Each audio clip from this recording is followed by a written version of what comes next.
Ya, Assalamualaikum warahmatullahi wabarakatuh. Jadi pada kesempatan ini saya akan mereview sebuah buku yang saya gunakan sejak saya masih kuliah dulu. Ya, buku ini cukup tua ya, karena sudah saya beli sejak tahun 1995.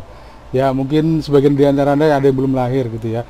Karena sebenarnya buku ini diterbitkan tahun 1988, jauh lebih tua lagi ya.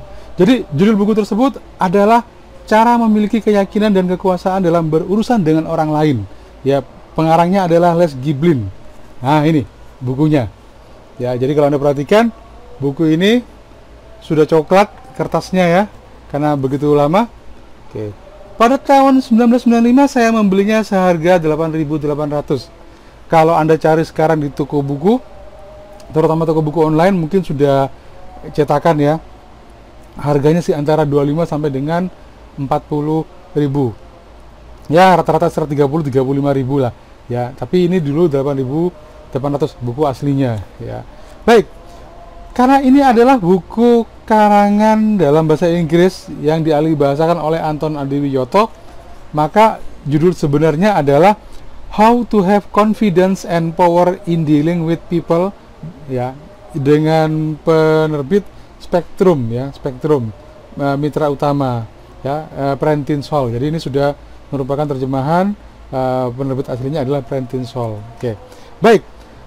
Dalam buku ini ada 6 bagian utama dengan 12 bab yang berbicara banyak tentang bagaimana berkomunikasi dan mempengaruhi orang lain ya, sehingga Anda dapat menangkan ya komunikasi ya atau negosiasi di segala kondisi.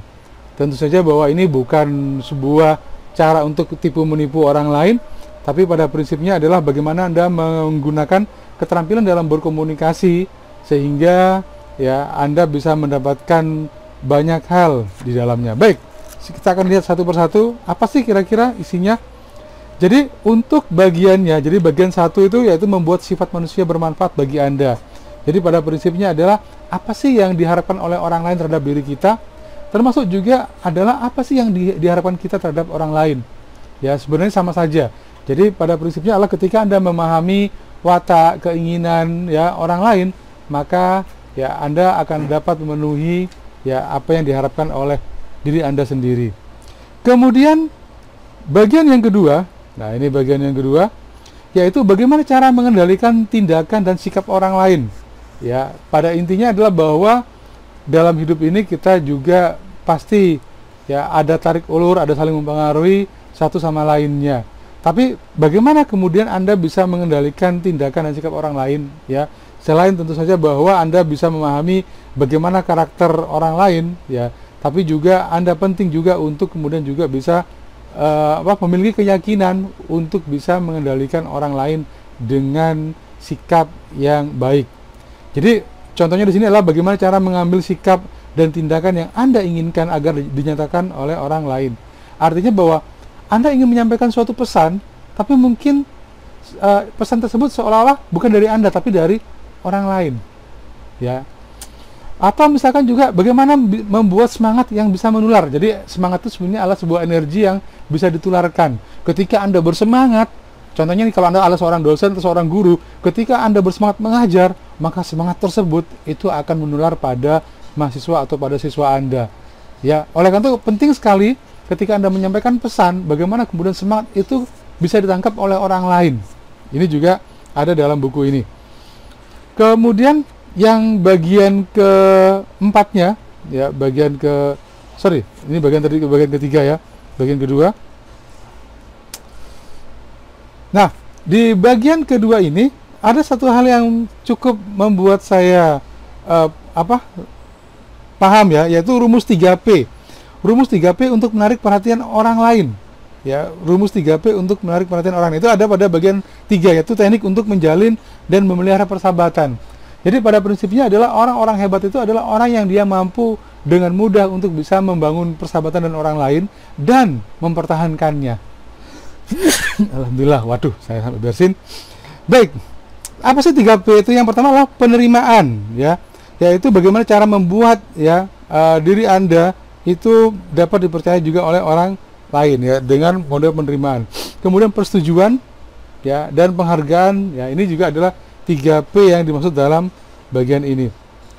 Kemudian bagian 4 ya, yaitu bagaimana teknik bicara yang efektif bisa membantu Anda meraih sukses. Jadi pada prinsipnya adalah kemampuan berkomunikasi itu adalah modal penting seseorang ya, seorang sales, kemudian seorang negosiator, maka tentu saja bahwa model utamanya adalah berkomunikasi ya. Maka ketika Anda sudah punya modal komunikasi ini, maka ini adalah bagian ya yang penting, modal yang penting Anda untuk bisa sukses. Yang berikutnya adalah ini 7 cara untuk memperhatikan kegiatan mendengarkan.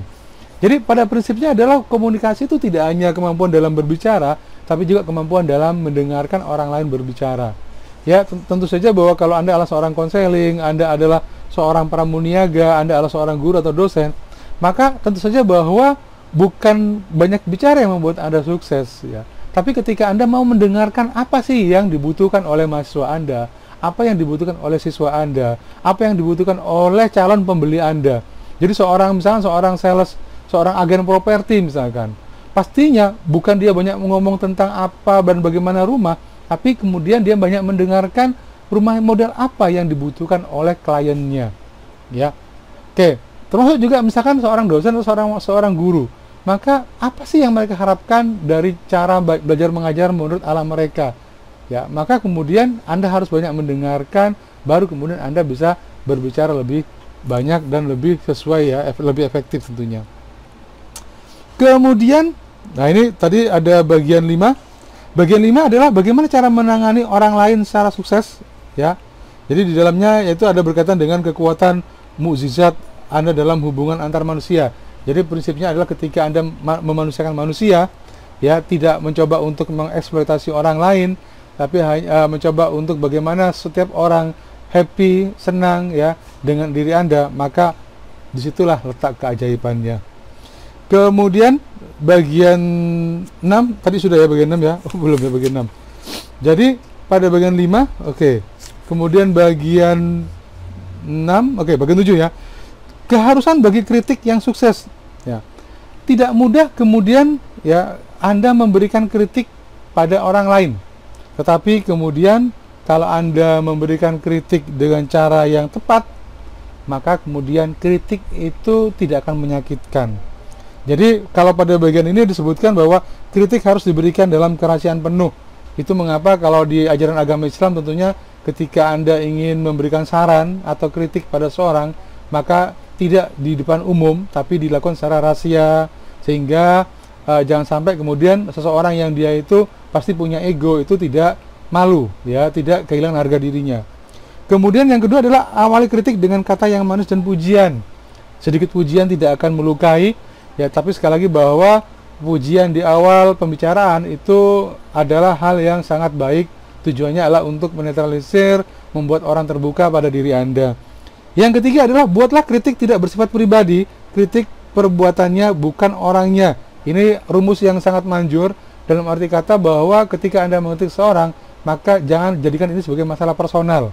Tapi yang Anda kritik adalah bahwa apa yang dia perbuat, bukan bagaimana dirinya, ya. Yang keempat, sediakan jawaban. Ya, ketika Anda mengkritik ya seseorang, maka kemudian Anda juga harus punya solusinya.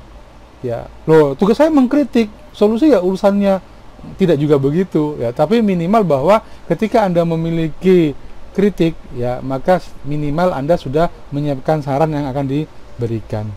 Kemudian mintalah kerjasama, jangan menuntut, ya.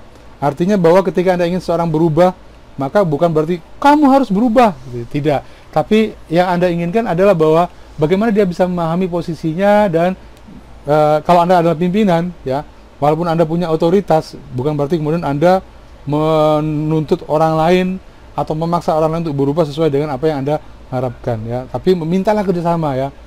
Itu. Yang keenam adalah satu kritik untuk satu pelanggaran. Jadi jangan sampai borongan.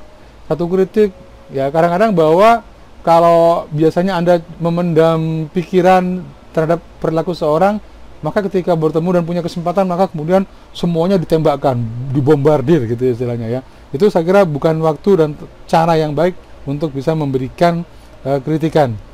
Yang terakhir, yang nomor 7 adalah akhiri secara bersahabat.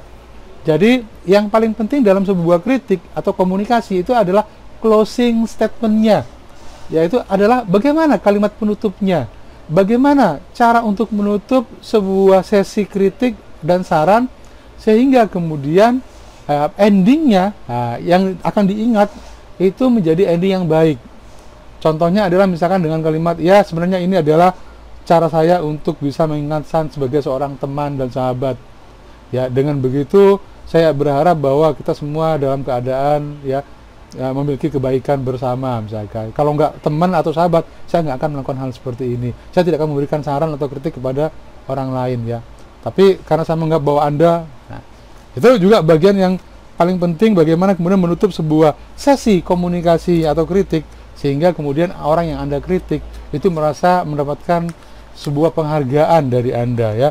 Nggak semua, Anda bilang tidak semua orang saya kritik, tapi karena kamu adalah teman terbaik saya, atau kalau Anda adalah atasan, kamu adalah karyawan terbaik saya yang saya harapkan bisa untuk meningkat lagi karirnya ya, hal-hal seperti itu. Baik, saya akan cuplikan beberapa hal yang mungkin bisa menjadi pertimbangan Anda untuk bisa membaca buku ini ya. Kenapa menjadi sangat penting? Sekali lagi saya hanya ingin menekankan bahwa saya hanya ingin berbagi bahwa ada banyak buku-buku bagus yang menjadi vitamin bagi Anda ya. Jadi sekali lagi bahwa ketika Anda makan ya makanan yang mungkin enak gitu ya, itu tidak akan mengubah pola pikir Anda ya. Tapi kalau kemudian Anda bertemu dengan buku baru, bertemu dengan orang baru yang mereka bisa memberikan banyak materi, bisa memberikan asupan bagi jiwa Anda, asupan bagi untuk mengubah pola pikir Anda, maka itu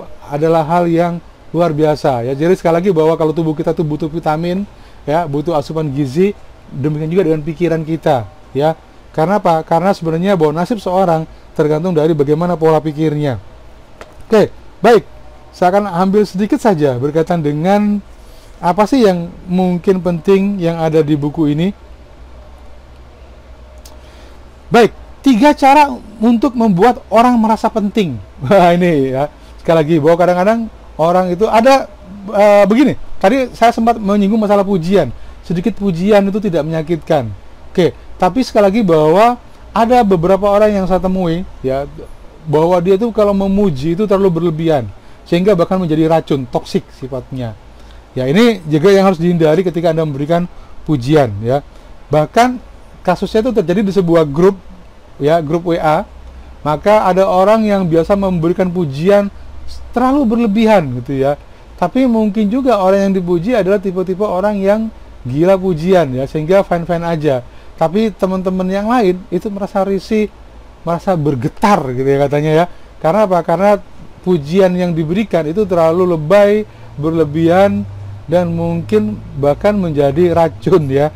Oke, baik. Jadi gini, 3 cara membuat orang merasa penting. Pertama adalah pikirkan bahwa orang lain itu penting. Ya, ini sebenarnya berkaitan dengan contoh nih. Kalau Anda janjian dengan seseorang, maka kalau Anda janjian jam 3, maka Anda sudah siap sebelumnya, sudah datang sebelumnya, mungkin 10 menit sebelumnya. Ya. Tapi kalau Anda terlambat ya, atau Anda tiba-tiba membatalkan janji, maka orang ya atau teman relasi Anda itu menjadi orang yang merasa tidak dipentingkan oleh Anda. Tapi itu ketika kemudian Anda merasa mementingkan orang tersebut, ya itu dengan cara tepat waktu ya. Dan kemudian perhatikan bagaimana orang lain. Nah, ini juga apa sih kebutuhannya ya, dan seterusnya.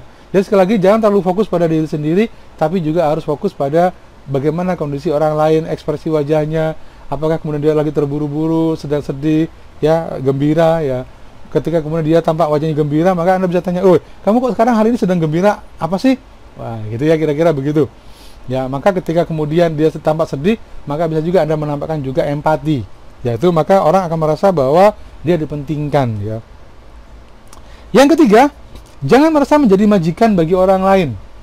Ya, jadi walaupun Anda mungkin adalah seorang atasan, tapi ketika Anda menyuruh anak buah Anda atau bawahan Anda untuk melakukan sesuatu, maka misalkan contohnya lah ucapkan dengan kata tolong, tolong bisa bantu saya tidak, gitu ya, dan seterusnya. Itulah bagian dari etika, ya, bagian dari bagaimana membangun komunikasi yang baik dengan orang lain dengan kekuatan kata-kata. Ya, pemilihan kata yang tepat, kemudian sikap yang tepat, ekspresi yang tepat, itu adalah bagian dari bagaimana membuat orang lain merasa dihargai. Ya, itu salah satunya, ya. Kemudian, wah, ini juga ya. Di bab 2 yang tadi sempat saya singgung, bagaimana cara mengendalikan tindakan dan sikap orang lain, itu ada hal yang penting, yaitu bagaimana cara mengendalikan tindakan dan sikap orang lain, dan kemudian bagaimana Anda bisa menciptakan kesan yang baik pada orang lain.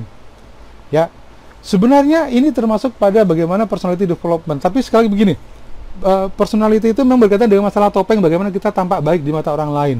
Tapi sebenarnya ketika Anda memang adalah pribadi yang baik, tidak perlu Anda tutup-tutupi bagaimana diri Anda, ya, lepas menjadi pribadi yang lepas, maka orang lain akan melihat bagaimana kebaikan diri Anda. Ya, oke, baik. Jadi saya kira cukup urusan saya berkaitan dengan buku ini. Ya, kalau Anda tertarik silakan cari di toko buku online. Ya, ini adalah buku yang sangat bermanfaat. Bagaimana kemudian pada waktu saya masih kuliah dulu, saya sebenarnya tidak cukup mampu untuk berkomunikasi. Kemudian saya mencoba mencari, ketika saya menjadi asisten praktikum, saya mencoba untuk mencari buku yang kira-kira tuh dapat dimanfaatkan untuk bisa meningkatkan rasa percaya diri, mampu untuk bisa berkomunikasi dengan lebih efektif, ya, dan seterusnya.